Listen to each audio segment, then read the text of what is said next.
How did you end up in Alaska? Yeah, that's the question. That's really the question. How did I end up in Alaska? So I actually came to Alaska because of a different man. That we had been friends for several years before, and he had moved to Alaska, and I had realized that I had feelings for him, and I had come to visit him in the February before I moved, and it was great. We had a great time. So I was like, okay, I'm going to come for the summer, get a summer job. And if it doesn't work out, I can always go back home, but I'll just come and be here and see if this works. And so I had quit my job, which I'd worked seasonally, so it wasn't too big a deal, but I quit my job, packed up my world, and 2 weeks before I was supposed to move, that man ghosted me. He just stopped talking to me. Oh my gosh. I was like, what is happening right now? Like, I was pretty sure this was going to be the guy like I was meant to be with, and we were such amazing friends. And my entire life was in my truck. Like, I was transitioning from Southern California, where I was working at the time, to Alaska. And it was like, I don't know what to do. And then I decided, well, he wasn't the only reason I was going to Alaska. And I already had a summer job set up. So I was like, okay, I'm going to go. And if I hate it at the end of the summer, I'll just drive home. And so I came. And I worked all summer, and I just completely fell in love with Alaska. And my mom always said that I came to Alaska and never went home. And I always like to say that, no, I came to Alaska and found home. That it's just this place where I'm meant to be. And I like my soul feels whole here. So I lived in a dry cabin, which are really common in Alaska, which means there's no running water. Okay. So we had outhouses, and you had to haul your water. And one of my neighbors was a man named Daniel, who, where I was working, my supervisor, who was a friend of mine, actually was Daniel's ex, and she was a little intense. And so because of that, I was hesitant to be friends with him because it could add extra stress to my world, being part of even just as a friend triangle. So I kind of just was like, oh yeah, he's over there and she's friends with him, and okay. And then at the end of the summer, when I realized I wanted to stay, she actually left and moved away. And I got a job in Anchorage, but I didn't want to move directly to Anchorage. So I stayed at the cabins, and I was like, okay, I'll wait till I find the perfect place to live, and I'll just stay in these cabins for the winter. And Daniel was my neighbor. And so when I moved in, he and I became friends. And with her gone, I felt more comfortable. Like, okay, I can actually like get to know him a bit more. And then it turned out that he was just so wonderful. And my friend laughs because when I first met him, I thought he was a hermit, which isn't true. He just is like me and likes rural Alaska and likes, doesn't want to be around a bunch of people, but he's social and does all those things. And I like to joke that he was only single because he was in Portage and nobody knew he was there. That's the only reason why he was still single. It's about 45 minutes south of Anchorage. And I worked at a wildlife park there.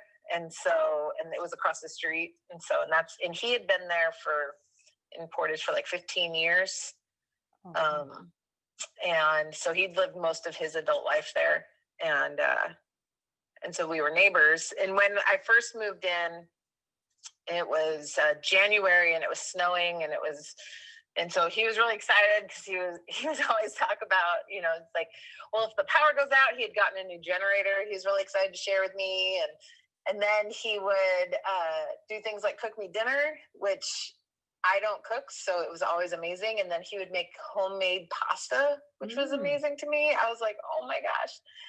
And then my mom came to visit, and he made homemade pasta for her as well. And then in our outhouse, like we were plowing snow, and it was hard to get in. So when my mom came to visit, he had gone out and shoveled these nice, big, sturdy steps to get into the outhouse for my mom. And in our Shovel very the first. steps to the outhouse. I've never heard of that. Yeah, that was one of the times. So we were just friends then. And my mom tells the story. She's like, that's when I knew. It's like, this is a good man, that he, is worried about my mom. Because my mom's a little older. And at the time, she was probably 69, 70. And he didn't want her to fall. And so he shoveled these nice, big, sturdy steps for her to be able to get to the outhouse. So we were just friends for a long time, because I was like, no, I don't need, it's not what I need. It's not, this isn't really it. And then, like, my truck had broken down, and he had given me a ride to town, and we actually had like a really good time just kind of hanging out. We went out to dinner for me to pick up my truck, and it was right around Iditarod. And I wanted to go to, so Iditarod does 2 starts. On the Saturday, they do a ceremonial start in Anchorage. Then on Sunday, the real start is up in Willow, which is about an hour and a half north of Anchorage. And what is this again? Sorry, what is this? The Iditarod. What is that? The Iditarod, it's the 1,000-mile dog sled race that goes from Willow to Nome, Alaska. Right. And it's a huge thing up here. It's a really big thing. And they race, the race takes like 8 days, the mushers go for, and they race up and over the Alaska Range mountains and along the ocean and into Nome. Mm-hmm. And so it's like the last great race is what they call themselves. So I invited him to come with me to go to the official start in Willow. And so we went up. So it's fun because that's what we consider like our when we met anniversary. So very Alaskan first date. Okay, because it moved from friendship to date that weekend. Yeah.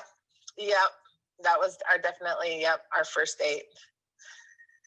And then we just started spending time together and dating. So there's this other story of the moment I knew I wanted to spend the rest of my life with him. That's my next question. How did you know that? I always ask people, when did you know, and when did he know? I mean, it's in the news, so you could read about it, but it's controversial here. Okay. So we live across the street from this wildlife park, and at the time, I worked there, and at that time I was working there part-time because I had a job in town. But most of my friend circle was with this wildlife park, and then I had him. And that winter, it was a huge, huge snow winter, and there was just some issues with fencing and things like that. And the wildlife park lost one of their bears in the middle of winter, like in January or February. And it was a Kodiak bear. And she was one of 2 that they were housing they were paid like $1 million by this zoo in Norway or somewhere like that, Sweden, for this pair of bears. And they were supposed to raise them until they were like 2 years old and then ship them off to Norway. Well, that winter, the female pair of that bear climbed up and over the fence and ran away. So they looked for it for months and months, didn't find it. That spring in May, ironically, the day the male bear was being shipped out. Okay, they wouldn't have shipped him out anyway. Okay. Yeah, there was a report of a bear on our property. And the property where we were renting a cabin from, the landlord's daughter had these like really expensive show horses, and she taught horseback riding lessons to like little kids on the property and things like that. And she had been doing that when they saw this bear. And so they like ushered everybody in. And they, news spreads around the neighborhood really fast. There's a bear on the property because everybody's got dogs and kids and whatever. And so the wildlife park, somebody from the wildlife park actually called me, and they're like, hey, just, there's a brown bear, which is also a big deal. Usually it's black bears, but there's a brown bear on the property. And it's like, oh, okay, I'll tell Daniel. So I called him and I was like, hey, just so you know, there's been a report of a brown bear on the property that was, like harassing Henry's daughter and the horses. And he's like, okay, thanks. And so everybody was kind of out on the property looking around for this bear, like what is going on? Like, why hasn't this bear run off? Usually they come and run off. Like the behaviors were a little weird. And what happened was Daniel was actually right near the horse pen, and the brown bear came out of the bushes and was about 30 feet from this $250,000 horse who was now panicking in its pen. And in Alaska, you're allowed to shoot wildlife in defense of life and property, which an aggressive bear like this is definitely one that you would want to do that with. So he ended up shooting this bear. And you're required to turn in the hide with paws and claws attached and the whole thing. So he goes through that, but as he's working on this bear, so the wildlife park was the ones that told us that this bear was on the property. And the daughter had called the wildlife park to be like, hey, we have this bear here. You might want to come see if it's yours. And they're like, no, it's not ours. She's been gone for months. We're going to go off and do this presentation. And they ran off. Well, the bear got shot while they were gone. They come back and they come to look at it. And it's like, it doesn't really look like our bear. We can't really tell. Pretty sure it's not our bear. And somebody's like, well, let me go get a scanner because their bear had a chip in its neck. And so somebody drove at midnight to pick up a scanner, came back at 1 a.m., scanned the now carcass, and it had a chip. So it was their bear. Oh, dear. And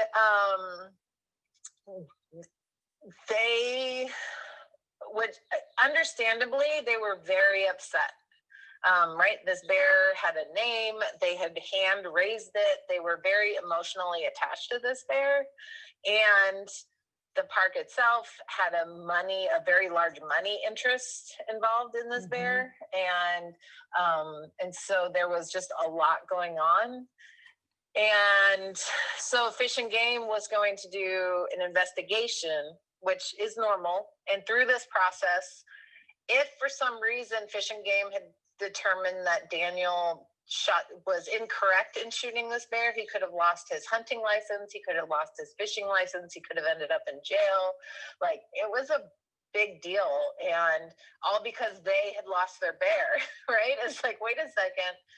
And they got really mad, and they had called Daniel and pretty much called him names, told him that he was just bloodthirsty. He was just trying to show off for his girlfriend and how horrible of a human being he was. And just a lot of really horrible things. And I personally was angry because I was like, you guys are the ones that lost your bear. And he was just responding to that. He might lose all of these things that he loves because you lost your bear. I was angry. And his response that he said out loud to me was, I'm so sad that they're so sad.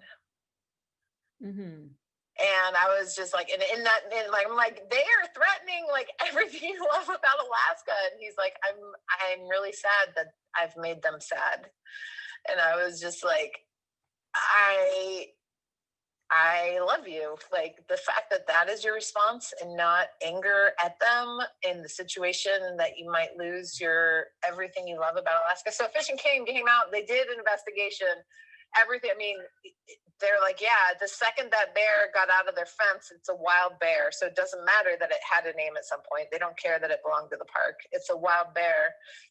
And it was a wild bear within 30 feet of, your livestock. And so, yeah, I mean, it was a totally fair shoot. So it all worked out on that end. But the fact that, I pretty much got to this point, it's like I had to choose my entire friend circle who were mad at him and saying horrible things to him, or him.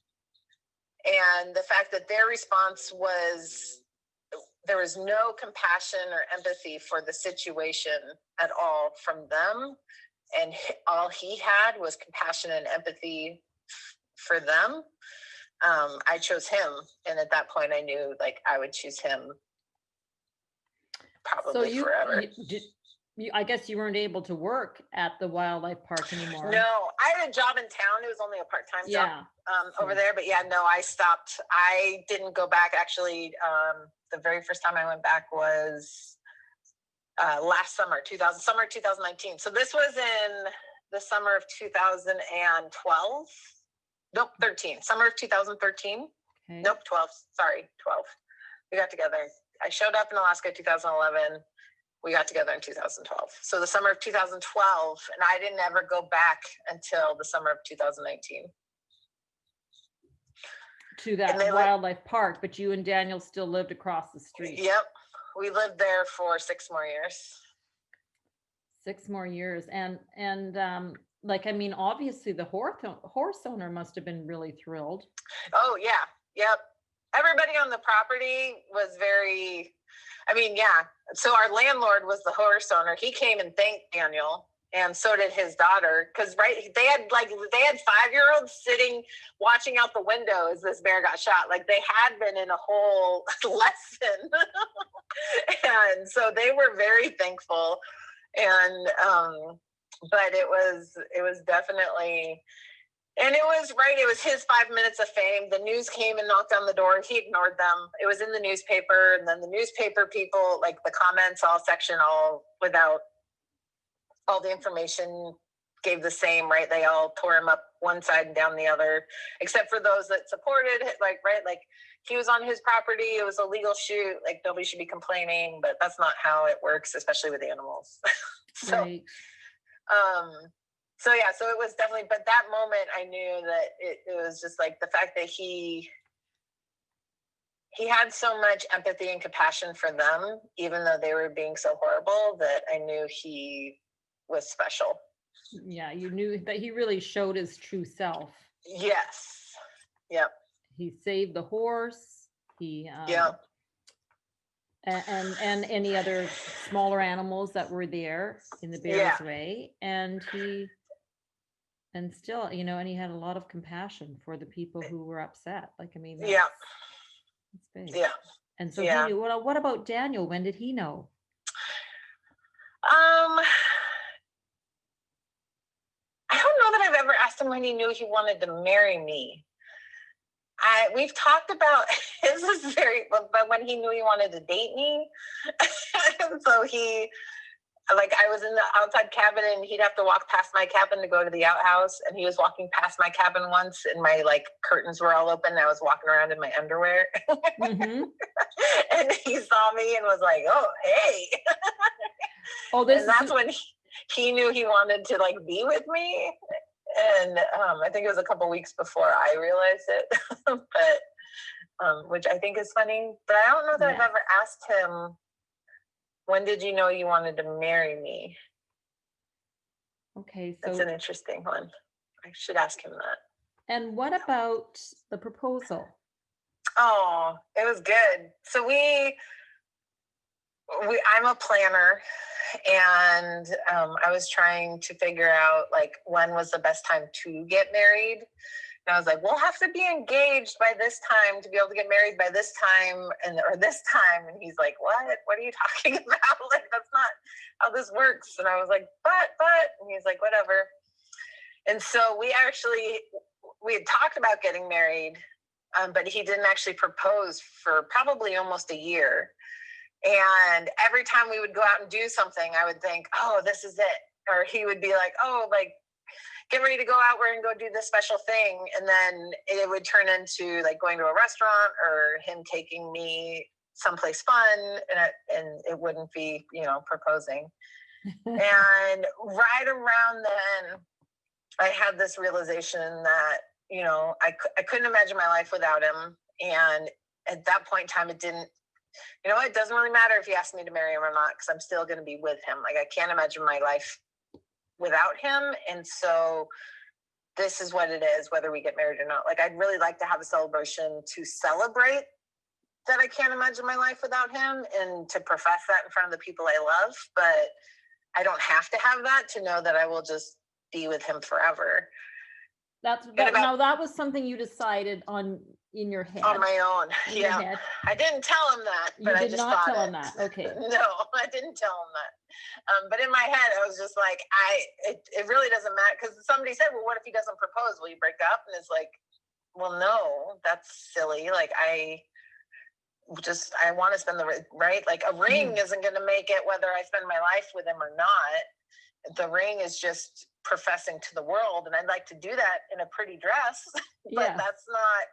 that's not the commitment to me. Like the commitment, I had already made the commitment in my heart to him, and so it didn't really matter. And so about 3 weeks later, and it was solstice, June 21st, which is the longest day of the year. And he invited me to go camping. So we took her on an island called Porcupine Island in Kenai Lake, which is about an hour and a half south of us. And I didn't really want to go, but I was like, but he really wanted to go. So I was like, fine, we'll go, we'll hang out, like, I guess.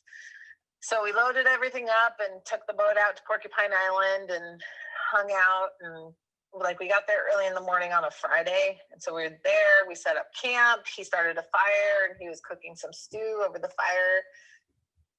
And I was just sitting there enjoying the fire. And I actually have a picture of him standing in front of that fire.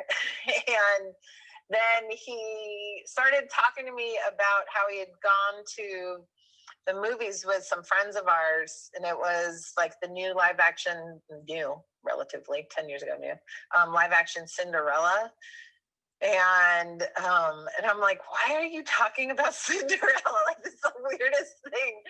And he's like, well, in the beginning, she lost her mom and then she lost her dad and she didn't have anybody. And it got me thinking about my own life and who in it, if I had lost people, and, you know, it made me think about you. And if I were to lose you, how, you know, it's like, that would be so hard for me. And then I'm pretty sure he said other things, but my memory, because he then pulled a ring out of his pocket and got down on one knee. It's funny because like, I'm pretty sure he said, will you marry me? But I don't, my emotions, like the second I realized like he was pulling a ring out of his pocket and getting down on one knee, like the word, like I have no memory of words, only that image. And I was just crying because it was totally a surprise. Like I was not expecting it at all right then. And of course I said yes. And then the ring he had is my grandparents, my mom's parents' ring. So it was my grandmother's ring, and they were married for 53 years. And so I love the idea that I have her ring on my hand to, you know, bless and encourage our marriage. And so then that was the ring that he had. So he had obviously called your parents and got their permission. Yeah, so he called my dad, which I'm going to be honest, I personally didn't really feel like that's necessary. Right. But he and I talked about that. I'm like, you don't have to call him. He's like, yeah, I do. And I was like, well, I don't care. Like, even if he were to say no, I mean, he won't because he loves you. But it's like, I don't need my dad's permission to make choices about my life. Like, that's a really prehistoric idea. Yeah. And he's like, well, but I should. And I'm like, whatever, you do you, but that is not something on my list. I know my dad appreciated it and Daniel liked doing it, so yay for them, but for me. So Daniel called actually just before we left to go camping, because my mom doesn't keep secrets well. And I already knew, like, Daniel and I had only been dating for like 8 months when my aunt had offered Daniel my grandmother's wedding ring. Like, I don't know where you are, it's your relationship. She's like, I don't even know if this is a thing that you'll ever think about, but just so you know, I have this ring if you want it. Oh my gosh. Yeah. That was your aunt who offered her? My aunt, yeah. So my aunt had messaged Daniel like through Facebook or something saying that.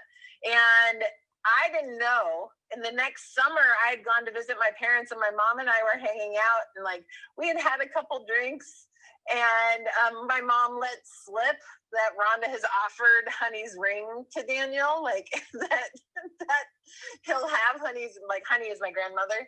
It's like like my mom tells me pretty much that Rhonda has offered this ring and that Daniel has it. And I'm like, what? And Daniel was so mad because he's like, she cannot keep a secret at all.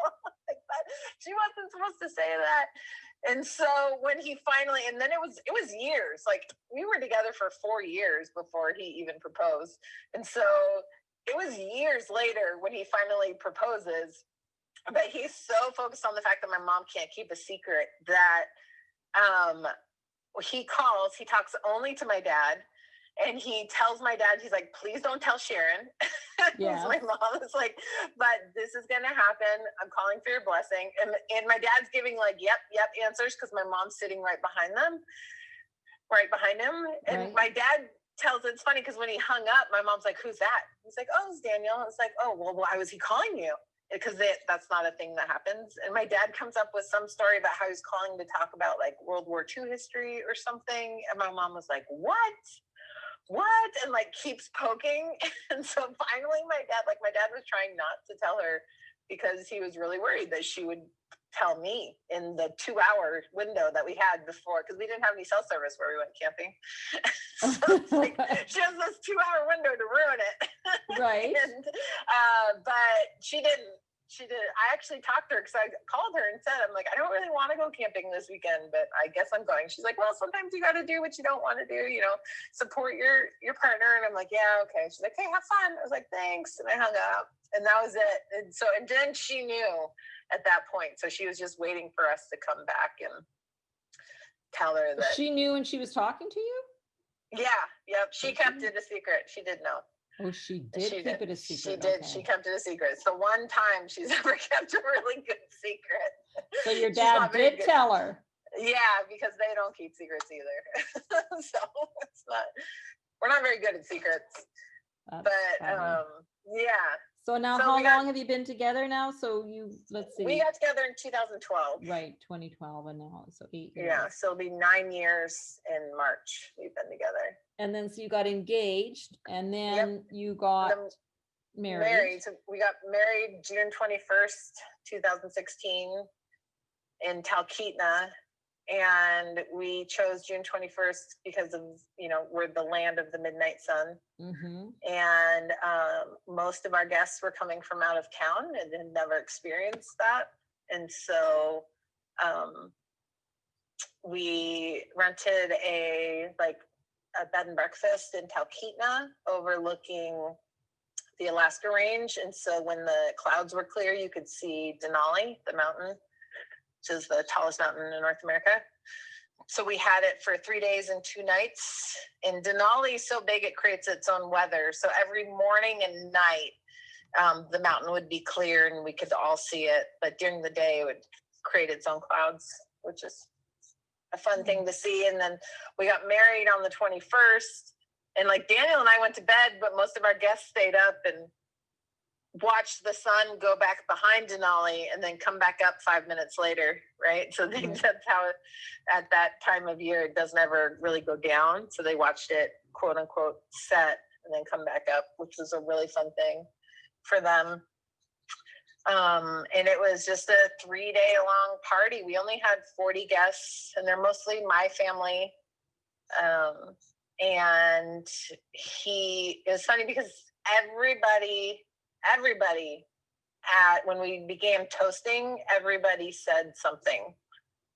Everybody stood up, and toasting took an hour and a half, but nobody seemed to mind. We were all they were just toasting us and toasting Daniel. And by the time we were done, he was like, for your family, they sure have a lot to say about me. Because they love you. And my brother was his best man, and my childhood friends were my maids of honor. And it was very quintessential Alaska. It was beautiful and gorgeous. And we got really lucky with the weather, and it was just the most, I know it was my wedding, but it was the best wedding I've been to. And so all of you just stayed in this big. Yeah. So that was I knew people would have to spend money to get to Alaska. So my biggest thing was I wanted to help with some of that costs. And I'd been to so many weddings, you show up, you party for a couple hours, you go home, and then it's over. And it's just it feels like such an important thing. It's I don't want to just hang out with people for 2 hours after they've come so far. So we rented, it's called the Denali Overlook, and it's up on this hill, and it drops down. It's just a sea of trees, and then the Alaska Range. And when we woke up that morning, I have a picture of out the window of our room, and it's just, you can see like the altar where we're going to get married and these trees, and then Denali's in the picture, and it's just so gorgeous. But being there allowed us to, like, our rehearsal dinner really was just a dinner with everybody. So we had this casual dinner where we all just hung out. And then the next day was the wedding day, and it was a 9-hour celebration. And then the day after, we actually all went on a jet boat tour in Denali, and it took us up to Hell's Canyon, and we spent all day together. There was 28 of us that went on this jet boat tour, and then we were able to have dinner again. And then Daniel and I left for our honeymoon, and everybody else stayed one more night and then left in the morning. So it was just this 3-day long That would have been gathering. so fun. Like family weddings can be so fun, and just people all getting together and just in a relaxed setting. And what a beautiful place. Well, I want to ask you one last question. Okay, so my question is, what makes you work? What is, and do you have advice? Like, what makes you work? And if you had some wisdom that you'd like to share with other couples. I mean, I think it's a lot of things, right? We laugh a lot. That helps. We have the same sense of humor. And then I think for me is trying not to respond in the moment. Like, my initial reaction to things isn't necessarily what I really think or feel. It's just an instant reaction. Mm-hmm. And so I don't know if it would be patience or just taking time, but trying not to react in that moment. Because I feel like when we react in that moment, we do more hurt than is needed. Right. And like, I have a great example this week. What day is it? Today's Friday. So that was Thursday. So Wednesday at noon, Daniel comes to me and told me he had lost his wedding ring. And I was obviously upset. Mm-hmm. But I just kind of didn't respond, because it was like, my emotions and my feelings they're mine, and I'm not going to fix anything by dumping those on him. It's like, okay, I need to take time. And then he went to work, and he works nights. So then yesterday I was able to, after I'd had my own emotions, be like, the fact that you lost your wedding ring makes me sad. And then we were able to talk about it. And then I hadn't actually tried looking for it yet. So I was like, okay, let me try looking for it. And then I found it, because, we are very he loses things and I find it. Like, that's how it works. It was sitting right there. He couldn't find it. So I ended up finding it. So it worked out. But again, it was just like, I'm really glad I didn't, like, I really wanted to scream and yell and be like, what does this mean to you? Like, obviously, in the moment, it's like, obviously our marriage means nothing. It's like, that's not true at all. And our marriage isn't connected to this object. It's just, a sentimental object. But in that moment, that's all I could think. And so being able to take a step back and really figure out what that is before, I start accusing him or whatever else.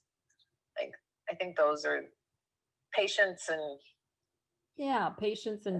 just taking a deep breath and going, okay. Yeah. Mm-hmm. And we do that a lot. So we got married the summer of 2016.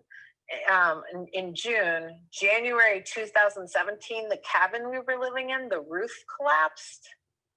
Okay. And we had to move, like it collapsed at 12:30 in the morning, and the next day we had to move. And my husband does not like change whatsoever. Like, our roof had collapsed, and he's like, well, we don't have to move everything. I'm like, no, we do, actually. Yeah. And we spent 2 years. We moved 4 times. We bought property and we built a house ourselves in those 2 years, after only having been married for 6 months. Wow. And so, and all of, like, those are the same things. It's like, you got to have patience and take a step back, because you know, it's like having space for the other person to be who they are and let it go. I think that's the biggest thing. And so now you're living in the house that you built. Yes, it's fabulous. Or that you had built. Yeah. No, we built it. Oh, you built it. Wow. We built it. Yeah. Well, ignorance is bliss. Okay, that would have been a big undertaking as a new couple. Yeah. Well, so we'd been together for 5 years at that point, 6 years, but it was, I mean, we'd never built anything before. I have very strong project management skills, and so I knew I could organize it. And, you know, we joke that our house is brought to you by Google and YouTube. Right. I know. What did we do before that, right? How do you do this? I don't know. A book from the library, I guess. We wouldn't have been able to build it 20 years ago without Google and YouTube. Like, it definitely was a thing. And we lived in a camper trailer. Well, we moved several times to finally living in a camper trailer in our front yard as we built. And we just, it was consumed us and was our life. And he did a lot of the building and I did a lot of the banking paperwork, but we both, you know, I've spent hours putting in insulation and covering it with vapor barrier and mudding and taping and painting and all of that. Like, but we made it through. Wow. And we still like each other on the other side. That is awesome. That is awesome. Yeah. And now it's our dream home, right? Like, we get to be in our dream home. And it is not a dry cabin. It is not. Nope. It is definitely not. We were each allowed one splurge item. His splurge item was our stove oven, and mine was my bathtub. Okay. We are going to use every bit of water from our own well. Nice. And it's fabulous. I love it. Well, Daniel and I joke that if we ever ran into that guy who I originally came up to be with, that Daniel could shake his hand and say, thank you for being an idiot.